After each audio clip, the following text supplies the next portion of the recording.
آج ہم جہاں سٹینڈ کرتے ہیں آپ کو اطمینان ہے کہ ہم بہتر طریقے سے آگے بڑھ رہے ہیں؟ ایک تو پرائم منسٹر کا آپ نے کہا کہ فائنلی جا کے انہوں نے تو اس کو کہتے ہیں نا ٹو لٹل ٹو لیٹ، کہ تباہی مچانے کے بعد اور ناسمجھی میں گیونگ ہم دا بینیفٹ آف ڈاؤٹ کہ ان کو سمجھ نہیں تھی، وہ جس چیز کو بچانے کی کوشش کر رہے تھے کہ وہ ایک آج میں نے آرٹیکل بھی لکھا ہے کہ انہوں نے ایسے پریزنٹ کیا تھا زیرو سم گیم، کہ ایک طرف اکانومی ہے اور دوسری طرف یہ پینڈیمک ہے، تو اس میں سے ہمیں ایک کو چوز کرنا ہے، حالانکہ ایسا نہیں تھا۔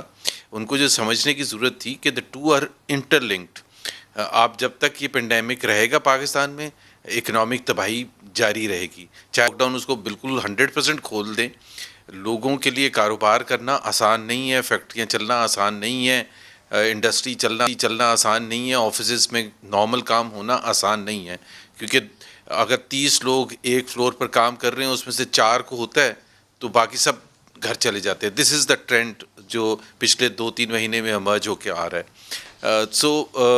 اب اگر ان کو خیال آ گیا ہے، اور پلیز ہمیں اچھی کنٹریز کی اگزامپل دیا کریں، جیسے ہم اپنے بچوں کو یا اپنی کمپنی میں ان آرگنائزیشنز کی اگزامپل دیتے ہیں جو اچھا پرفارم کرتے ہیں، ان کی اگزامپلز نہیں دیتے ہیں جو خراب پرفارمنس کرتے ہیں۔ پہلے ایک زمانے میں سویڈن کو اٹھا لیا تھا کہ جی سویڈن میں لاک ڈاؤن نہیں ہوا، تو وہ ایک وہ ہمارے لیے گائیڈنگ وہ بن گیا تھا، حالانکہ اس کے جو ریجنل کاؤنٹر پارٹس ہیں فن لینڈ، ناروے، ڈنمارک، ان سب میں مطلب 200-300 تک ٹوٹل اموات ہوئی ہیں، اور تقریباً اب ختم ہوگی پینڈیمک، اور سویڈن میں 5000 سے زیادہ۔ اب پکڑ لیے انڈیا کو، بھائی آپ سری لنکا کی ایگزامپل کیوں نہیں دیتے؟ آپ بنگلہ دیش کی ایگزامپل کیوں نہیں؟ آپ سکسیسفل کنٹریز کی ایگزامپل دیتے ہیں، یا آپ ان سے ایگزامپل؟ یہ بالکل پریزیڈنٹ ٹرمپ نہیں ہے، بالکل ایسی ہی باتیں کرتے ہیں کہ جی وہاں دیکھیں کتنی تباہی ہوگی۔ بھائی مجھے اس سے کیا کنسرن ہے؟ مجھے آپ خراب ایگزامپل نہ دیں، مجھے آپ اچھی ایگزامپل دیں، اور بہت ساری اچھی ایگزامپلس ہیں۔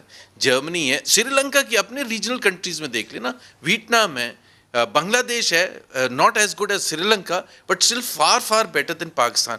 سو Modi is no inspiration for any Pakistani for that matter, چاہے وہ کوئی بھی فیلڈ ہو۔ Modi is the worst example. Modi کے بارے میں تو دنیا اس کے بارے میں خراب بات کر رہی ہے، انڈیا کے بارے میں، not just pandemic standpoint, ہر لحاظ سے۔ سو ہمارا اگر مقابلہ ہو رہا ہے کہ کون زیادہ خراب ہے، ہاں اس میں ہم اگر کہیں کہ ہم ورسٹ 10 میں ہیں، ورسٹ نہیں ہیں، تو پھر تو ایک الگ بات ہے۔ بٹ اگر ابھی بھی وہ بریکنگ ختم ہو گئی ہے اور وہ سمجھ بوجھ آ گئی ہے، جس کی جو سب سے بڑی ایگزامپل ندیم، میں آدھا منٹ لوں گا، کہ جو وہ جن لوگوں کو بچانا چاہتے تھے معیشت کے حوالے سے، جو مڈل کلاس اور لوور مڈل کلاس ہے، ساری جاب لاسز وہی ہیں۔ جن کو وہ غریب لوگوں کو، کروڑوں کو بچانا چاہتے تھے، پاورٹی لائن سے نیچے وہی جا رہے ہیں۔ جو امیر ہیں، جن کے پاس بلین سیو ہیں، وہ تو اس مشکل وقت میں کسی نہ کسی طرح سے گزارا کر کے نکل جائیں گے۔ اصل جو تباہی آئے گی وہ مڈل کلاس اور لوور مڈل کلاس کی، اور عوام الناس کی آئے گی، جو غریب طبقات ہیں، اور وہ سفر کرتے رہیں گے۔ جتنا لمبا پیریڈ ہوگا یہ پینڈیمک کا، اتنی زیادہ معیشت خراب ہوگی۔